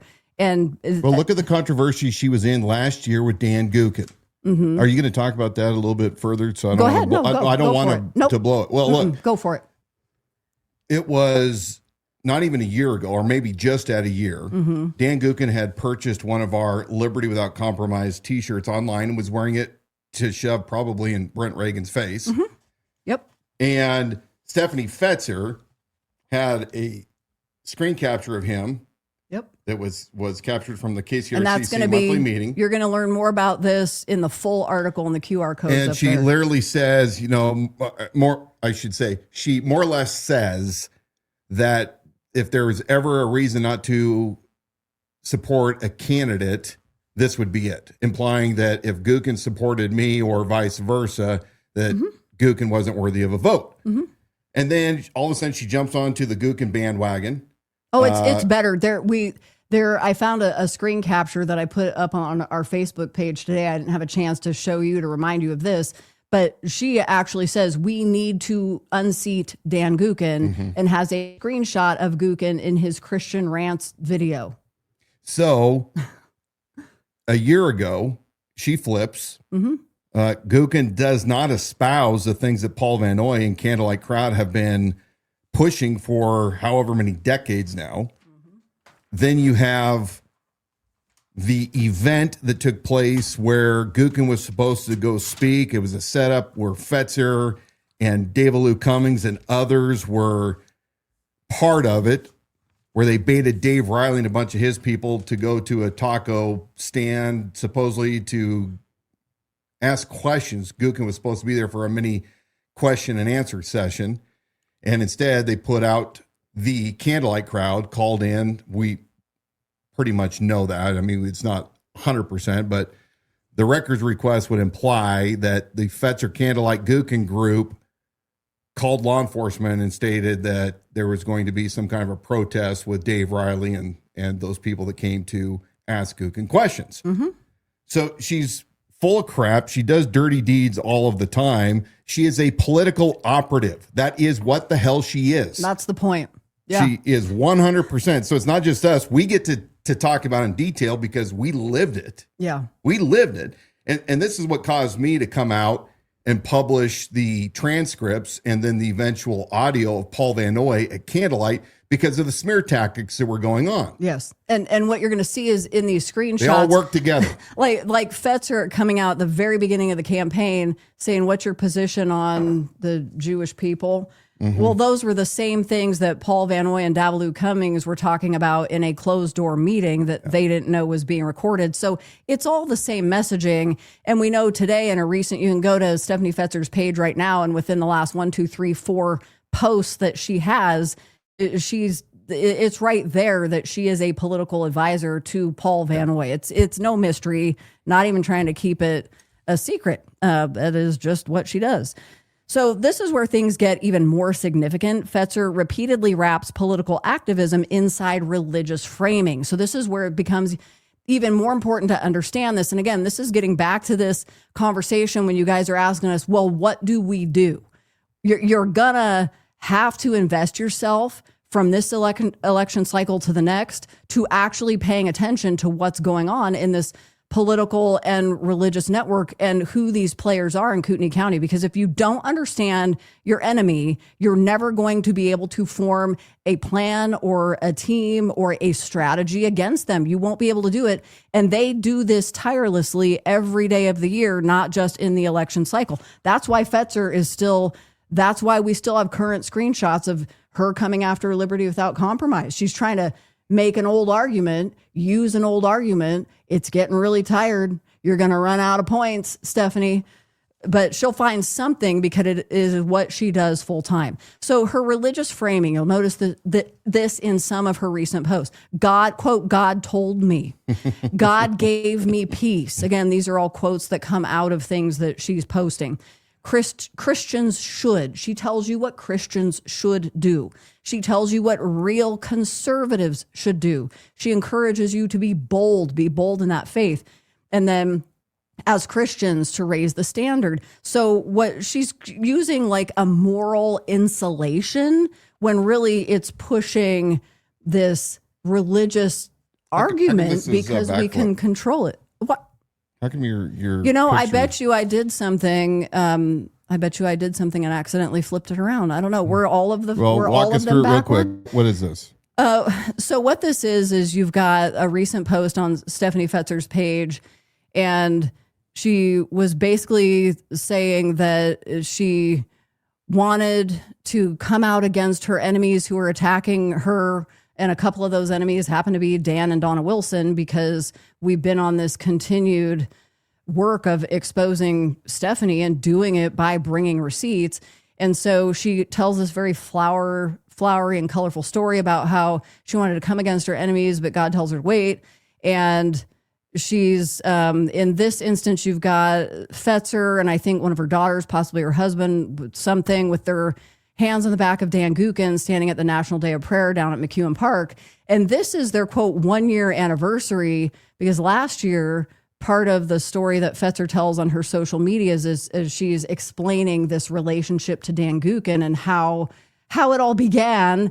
This is the 1 year of a year ago, them also standing at the National Day of Prayer. And Stephanie tells the story about how God told her to go over and stand next to Dan Gookin, and Stephanie had this argument with God. I don't want to do that. And then she eventually wanders over there and stands next to him and gives Dan Gookin the message that God wants you. She told Dan Gookin a year ago, God wants you. She sounds like a televangelist. I think so. So so you got her laying hands on Gookin here just a week ago. Yeah, why is this so relevant and important? Because it's once you take politics and you start spiritualizing it, if you try to then disagree with her, then it's framed as moral failure. Moral failure or spiritual battle. Yes. Yeah. And how dare you? Who am I to say, well, if God told you something, I can't say, well, no, he didn't. Same as you can't do that for me. And so you understand how then in these online arenas, how that becomes such powerful influence against what appears to be this largely Christian community. Now I say we got the Christian Country Club going on in Kootenai County, but in terms of let's kind talk of about a bigger off. issue, which is this. Last week, Paul Van Noy came out, and what I believe is a violation of his 501c3 standing, which you're not supposed to be involved in politics, Paul. Remember, you don't pay taxes, Paul, because there's a separation of, the church and state, and you have to abide by the rules of your 501c3. So instead of saying Paul Van Noy, approves, these are his selections. What did he call it? His list of support? His picks. Paul's picks. He puts Pastor Paul Van Noy, Pastor Paul's picks.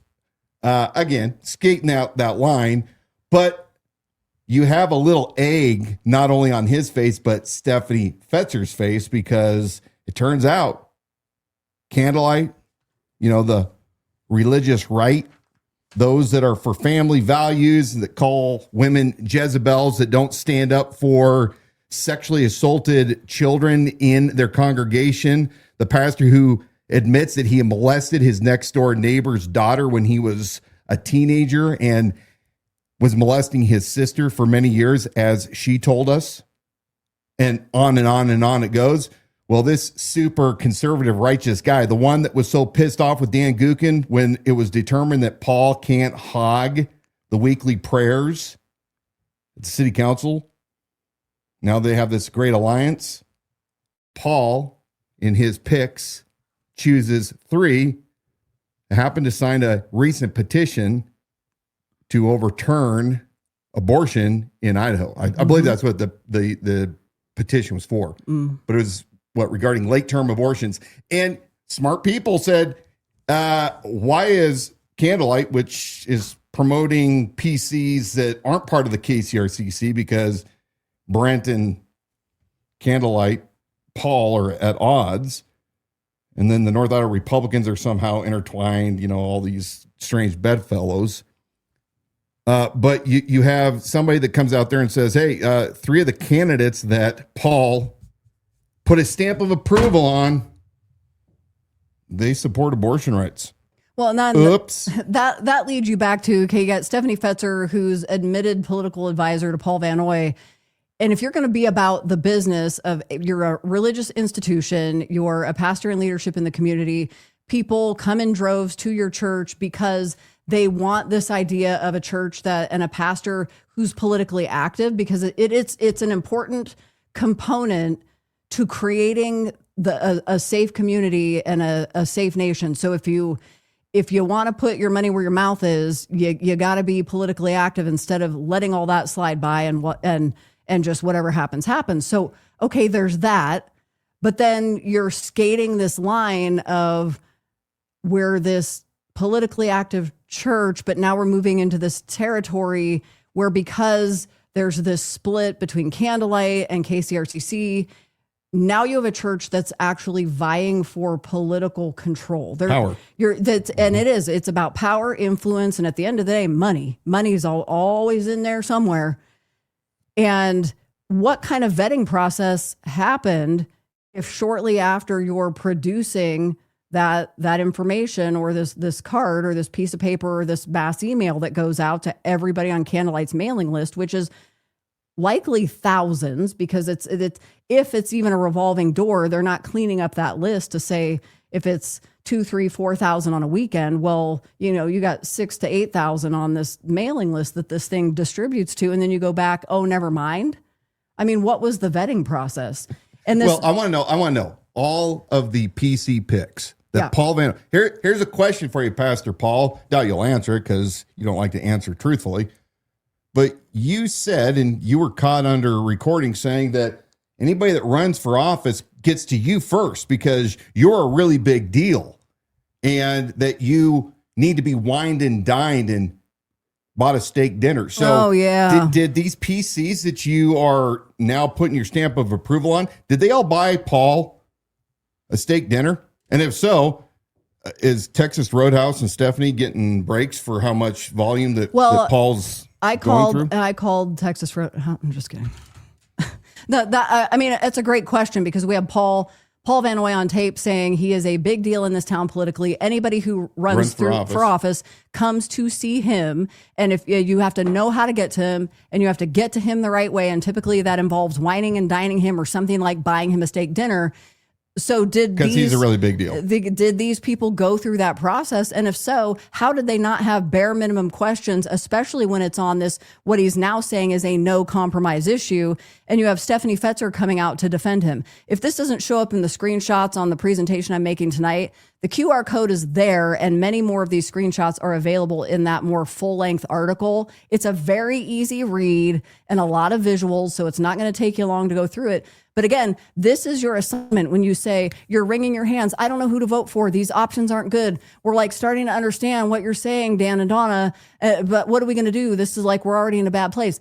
That you have to start paying attention more often all throughout the year, not just in that election cycle. And there's the candlelight statement from Paul. Candlelight statement for Paul retracting his endorsements. A statement from Pastor Paul having just discovered that 3 previously recommended precinct committeeman candidates signed the abortion initiative, a position that conflicts my standards, the core principles of the Christian faith, and of the Idaho Republican Party. I am withdrawing my recommendations of said candidates below.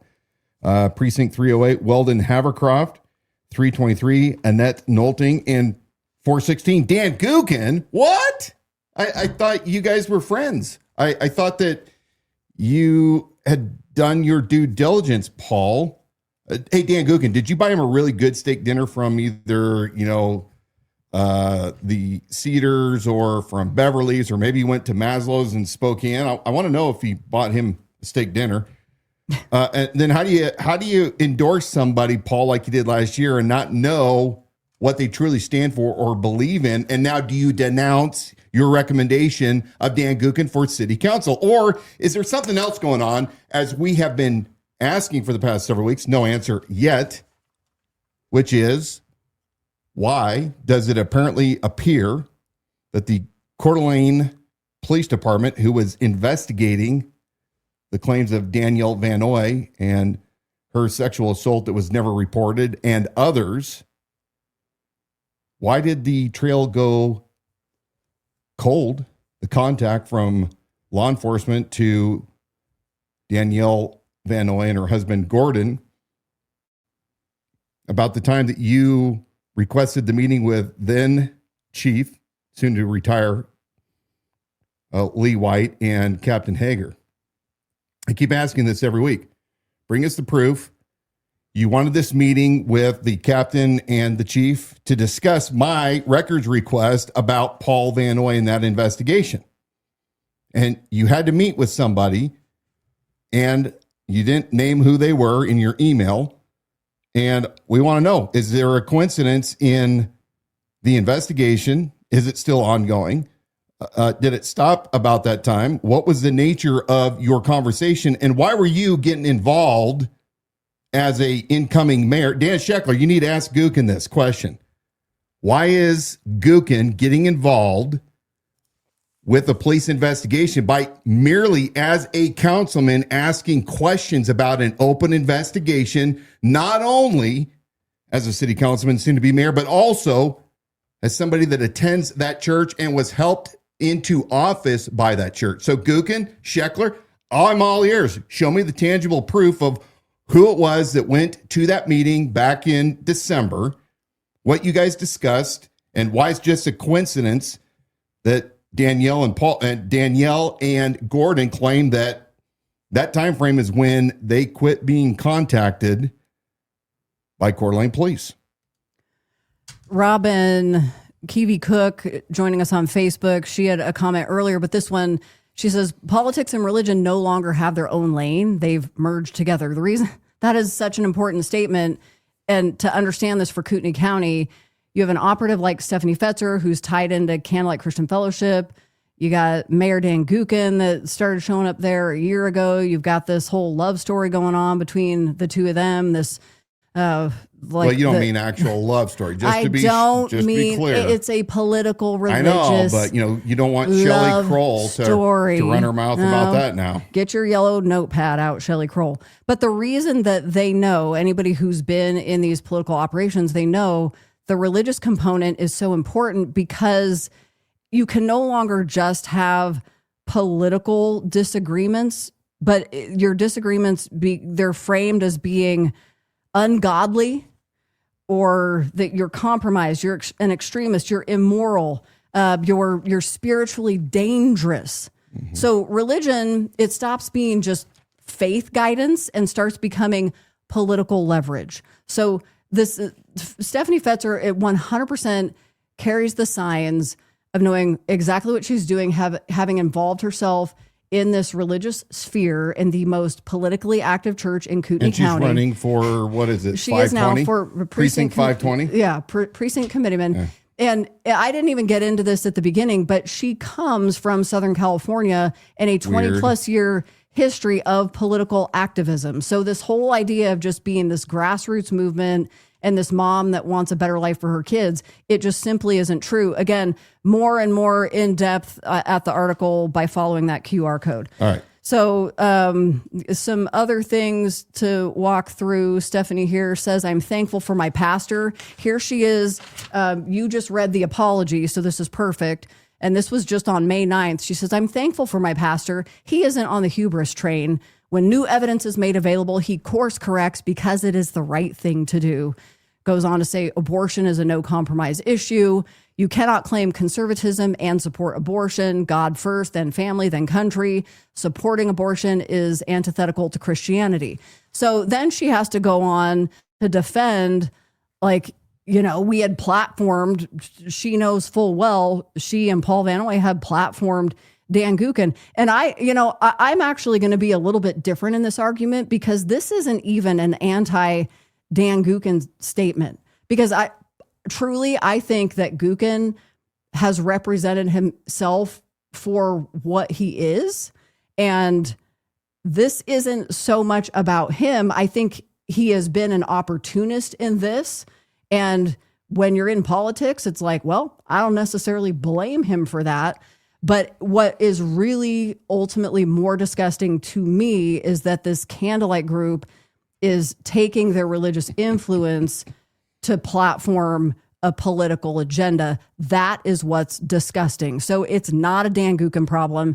It's a Candlelight, Paul Vanoy, Stephanie Fetzer problem, and all those operations that go on inside of that church, including the connection to Erin Barnard. She's running for a precinct committee seat. So, Fetzer goes on to say she's disappointed, acting as though she's just found out this intel about Gookin. I mean, I think I'm like, didn't we already kind of all know that? It's just that it's been called out for now. Well, you saw him with his sign, love is love. I mean, it is no surprise that Gookin has always been left-leaning. Yep. Fetzer the other day, making it clear she doesn't support Krista Hazel. That's not really what this post is about. But this is about attacks on Krista that Stephanie is again trying to look like this. I'm just a level-headed, like really bringing people together, and I don't endorse these evil attacks on political opponents. Well, where this is laughable is you have to remember back to where this conversation tonight started, that Stephanie Fetzer was absolutely at the center of heinous and disgusting attacks on our political campaign. So it's such an overused word, but the absolute laughable hypocrisy of her then coming out, because again, this suits her agenda. Well, that's what happens when you have a weak husband, by the way. These type of women. I don't know who that guy is. So a little more about that Paul Vanoy connection, because we've already talked about that. The abuse issues. Stephanie Fetzer continues to support Paul Vanoy despite those serious allegations and criticism of Paul Vanoy himself. Protection of problematic individuals there at Candlelight Christian Fellowship, his handling or mishandling of misconduct there, and just those broader accountability concerns inside church circles. Yet this is the same church vying for that political control, and Fetzer's at the center of that. So she, despite all of that, Fetzer positions herself publicly as somebody protecting morality, protecting ethics, and a safer community. But you can't claim moral authority while simultaneously protecting systems that people allege enable harm. And it's never been addressed. I mean, Paul Vanoy has slightly addressed it in a couple of public comments on his Facebook page, but nothing's changed. Yep. Nothing's changed. We said that at the beginning of this.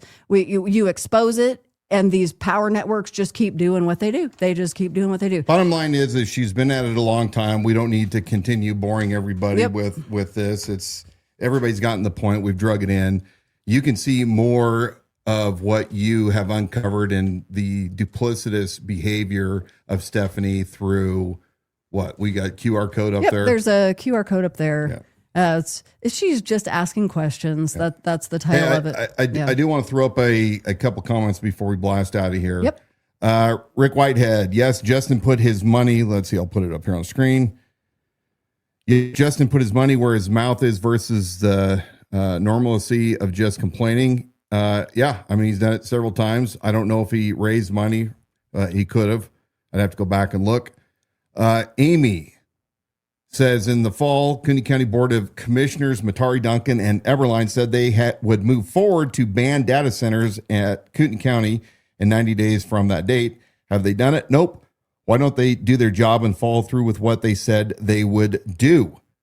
Good point. Ed DePriest. Redmond in cahoots with Tay's housing bills. Yeah, that was not good. Remember, Stephanie worked on Ben Tay's campaign as well. Yeah, she did. Just to remind that. And I think Tay's goes to Candlelight.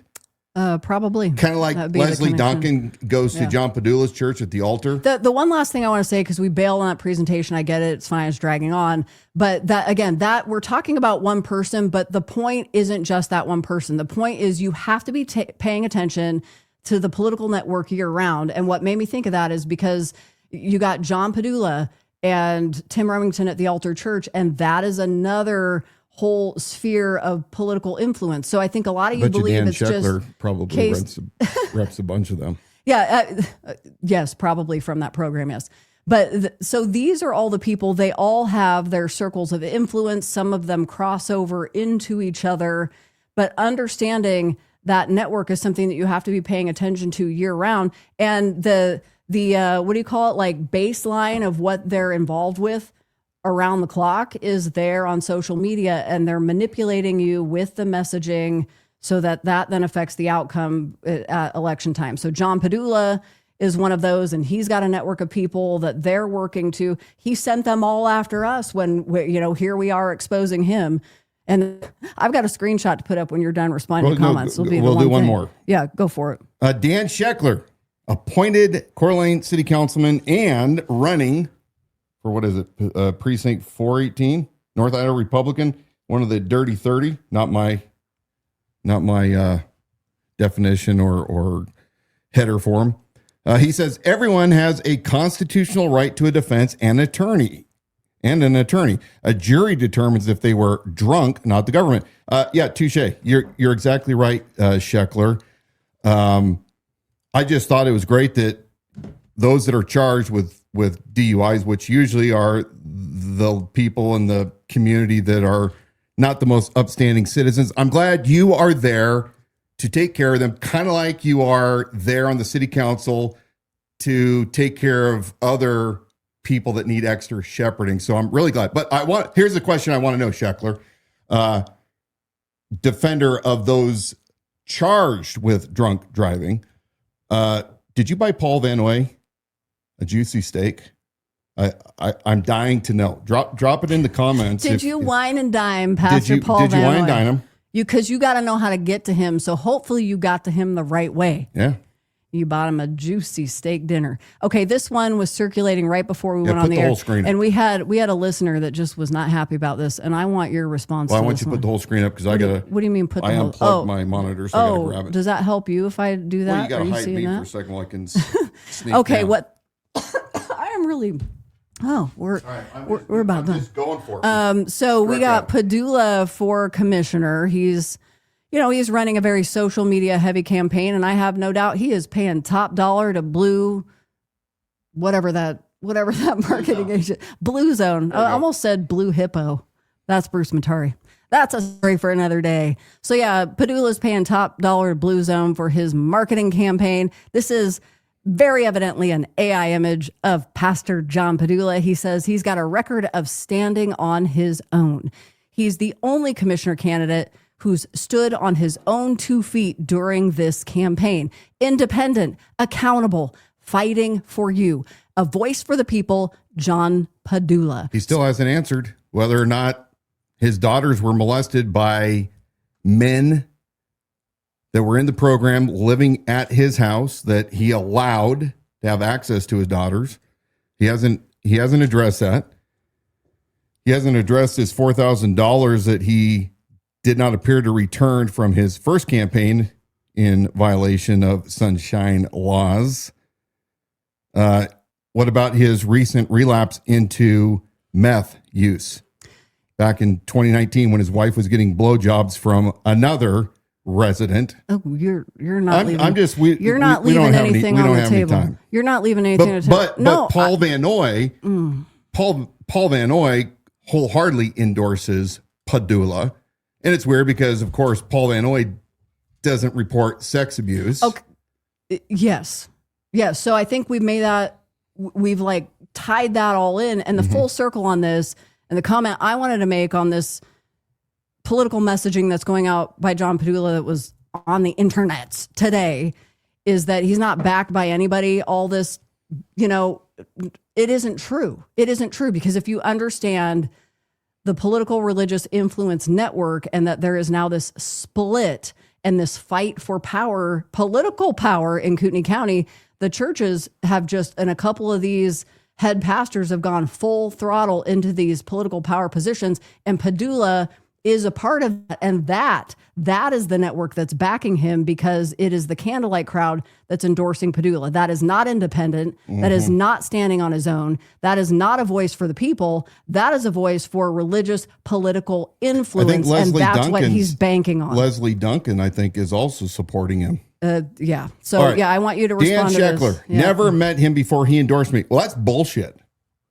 Because we were told that you have to buy him a steak dinner, and he's a really big thing. Now, if he just blanket endorsed you, Sheckler, that's saying something. What hell? I personally wouldn't want to be endorsed by a guy who has admitted to covering up his daughter's sex abuse. I mean, that's real cool, dude. You let Paul endorse you. The guy that admitted to molesting his next door neighbor's daughter, allowing registered sex offenders to run around inside his congregation, not informing people. Cool, check. No, I think Dan Sheckler, awesome. Sheckler, you should just you should denounce the endorsement. You should say, I don't want it. I don't want it. I don't want anything to do with that. But I mean, there's two interesting sides to that, because this whole notion that you got to get to Paul Van Noy, or that he's vetting any of these people who are endorsing him. I appreciate Dan Sheckler actually for making that bold statement. If that was the intent, actually, I never met with the guy. So that exposes Pastor Paul Van Noy. Are you saying that even attorneys can be honest? I think he just was. They're probably more honest than pastors. I think he just was. All right. I think, Let's I don't get out know. of here. We've lived it. We've lived it. Take this card. That's your last one to rip up. And, don't just go down the red fraud card. Do your own research. Take some time. Sheckler, actually, here you go. Everyone yeah. has the First Amendment right to endorse whoever they want. You're right, but let it be known. Sheckler is being endorsed by a pastor who has admitted to not turning in his next door neighbor who sexually assaulted his daughter in her own bedroom. The guy that has claimed that he molested his next door neighbor's daughter. Cool, man. I guess if David Duke endorsed you, you would probably be real happy about that too, right? Cool. All right, get that off of there. Get that off the screen. Get that off the screen. 418. Get the Dan Sheckler thing off the screen. I got stuff to do here. It's interfering. It's interfering. Hold on. It's your responsibility. I want to tell you, with no other distraction, when you're asking us, who do I vote for? Again, we don't recommend the stuff, and it may feel heavy, like we're bringing you a lot of problems, but you got to be paying attention year round. You can't just be jumping on this and not involved and ineffective the rest of the year. So your assignment is get through this election, do the best you can. One of those resources for you is Watchman Ministry has produced a voter guide. They don't tell you who to vote for. They have spent tireless hours at funding themselves, no big backing. They don't tell you who to vote for. They're giving you candidate survey answers to questions that are appropriate to the offices they're running. And then just in the last day or so, they put out video interviews for a couple important positions here in Kootenai County. So go watch that. Those are resources before you go to the polls in 6 days. Hey, maybe Dave Riley will endorse Dan Sheckler next. First Amendment right. Yeah. Dave Riley should endorse Dan Sheckler. Maybe PC 418. Would Dan Sheckler want your endorsement? I don't give endorsements. No, I think he might want it. I don't know. Would he reject Something it? about Would he reject walking it? across the street to piss on somebody on fire comes to mind. Wouldn't even do that. I wouldn't even do it. All right, I think that's it. Thank you for joining us tonight on the Liberty Without Compromise live stream broadcast. We're the only ones doing this live, raw and unedited, and just a little rough around the edges. They don't like but it. We're pretty damn good else. at it. We're pretty damn good at it because I've seen other people trying to do it, and you figured out how hard it actually is, didn't you? You can learn more on our website at libertywithoutcompromise.com. You can buy apparel there and look at past episodes. Some of the special broadcasts that we've done are available there on our website. Subscribe to our YouTube channel. That's where everything is archived. That's at the Idaho Sheriff. That's on YouTube, the YouTube and then / at the Idaho Sheriff. And you'll want to subscribe to that page there. You can watch live stream episodes and it notifies you when we go live, but also everything is archived there. I think that's it. Podcast people, you can listen and subscribe wherever you get your shows. We had some new podcasts published this last week, so you can sit and listen in your car. And in between time, you can text or leave your voicemails. Leave your drunk voicemails. Those are fun. We've had a couple of those. Maybe they're Sheckler. We've had a couple clients. of drunk voicemails. 208-366-4671. Yeah, those are always fun to listen to. So you got lots of ways to get in touch with us officially. Some of you complain that your voices aren't heard or your side isn't represented, which is ridiculous. If you haven't reached out to us in any official capacity, that doesn't count. So until next Wednesday, live at 7 p.m., we'll talk to you through those other channels. Stay tuned.